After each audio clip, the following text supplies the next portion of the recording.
1 Kings chapter 1. David. King David grew old. The years had caught up with him. Even though they piled blankets on him, he couldn't keep warm. So his servant said to him, "We're going to get you a young virgin for our master the king to be at his side and look after him. She'll get in bed with you and arouse our master the king."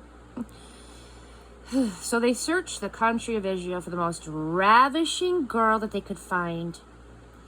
And they found Abishag, the Shunammite, and brought her to the king. The girl was stunningly beautiful. She stayed at his side and looked after the king, but the king did not have sex with her. At this time, Adoniah, whose mother was Haggith, puffed himself up, saying, "I'm the next king." He made quite a splash with chariots and riders and 50 men to run ahead of him. His father had spoiled him rotten as a child, never once reprimanding him. Besides that, he was very good looking and the next in line after Absalom. Adoniah talked with Joab, son of Zeruiah, and with Abiathar the priest, and they threw their weight on his side. But neither the priest Zadok, nor Benaiah the son of Jehoiada, nor Nathan the prophet, nor Shimei, or Ray, nor David's personal bodyguards supported Adoniah.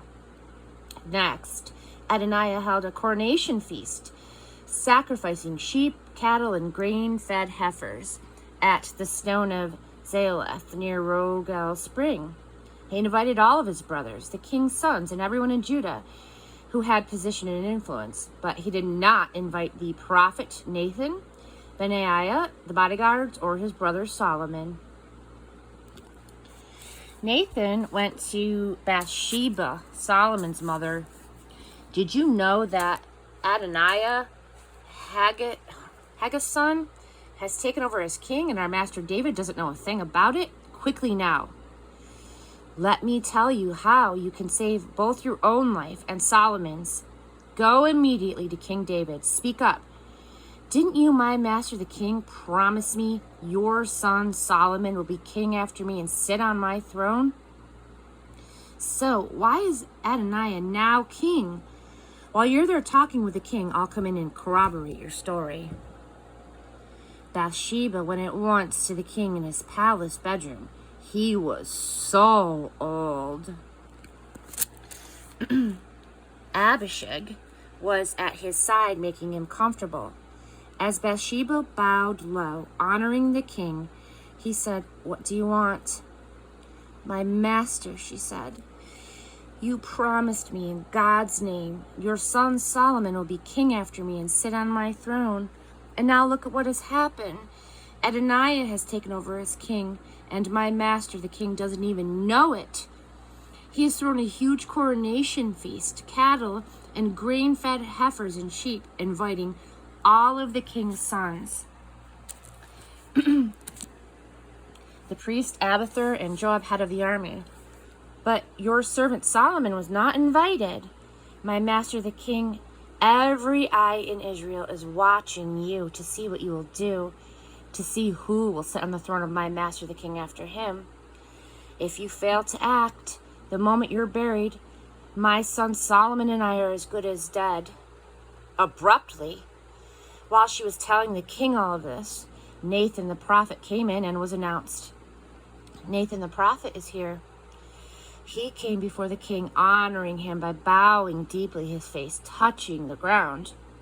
"My master the king," Nathan began, "did you say Adoniah shall be king after me and sit on my throne? Because that's what's happening. He's thrown a huge coronation feast, cattle, grain-fed heifers, and sheep, inviting all the king's sons, the army's officers, and Abiathar the priest. And they're having a grand time, eating and drinking and shouting, 'Long live King Adoniah!' But I wasn't invited, nor is the priest Zadok, nor Benaiah son of Jehoiada, nor your servant Solomon. Is this something that my master the king has done behind our backs, not telling your servants who you intended to be king after you?" King David took action. "Get Bathsheba back in here. she entered and stood before the king. The king solemnly promised, "As God lives, the God who delivered me from every kind of trouble, I will do exactly what I promised in God's name, the God of Israel. Your son Solomon will be king after me and take my place on the throne, and I'll make sure it happens this very day." Bathsheba bowed low, her face to the ground. Kneeling in reverence before the king, she said, "Oh, may my master, King David, live forever."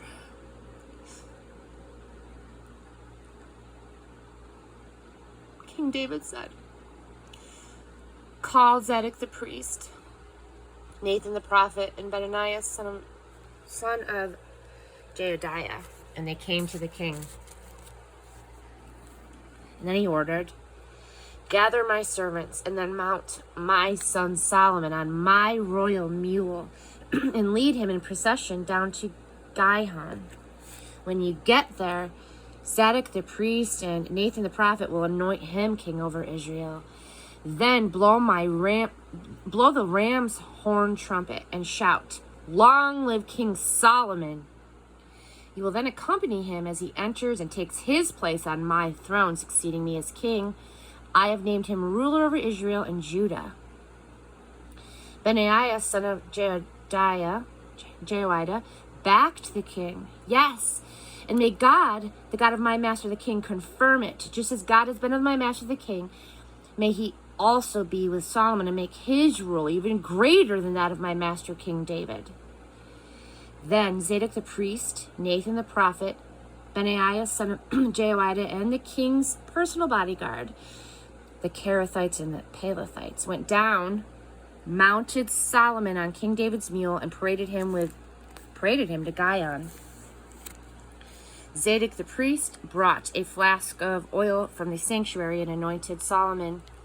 They blew the ram's horn trumpet, and everyone shouted, "Long live King Solomon!" Everyone joined the fanfare, the band playing and the people singing, the very earth reverberating to the sound.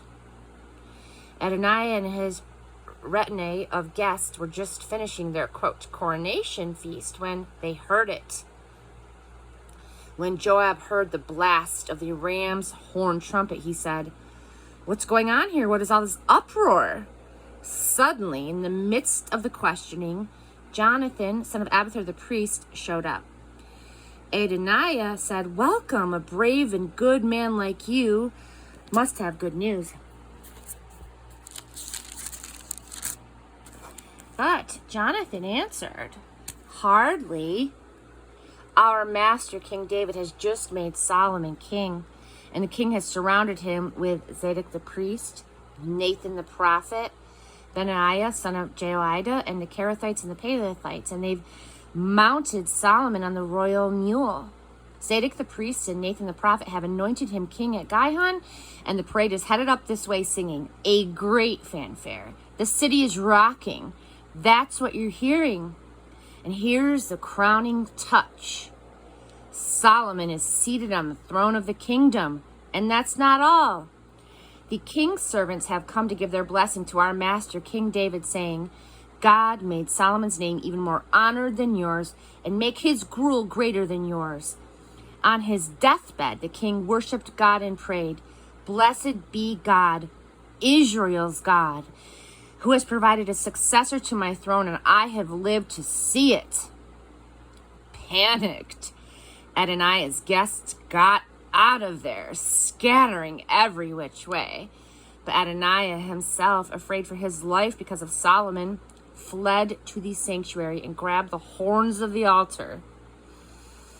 Solomon was told, "Adoniah, fearful of King Solomon, has taken sanctuary and seized the horns of the altar and is saying, 'I'm not leaving until King Solomon promises that he won't kill me.'"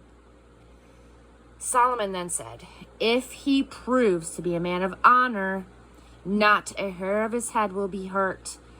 But if there is evil in him, he will die." Solomon summoned him, and they brought him from the altar. Adoniah came and bowed down, honoring the king. Solomon dismissed him and said, "Go home."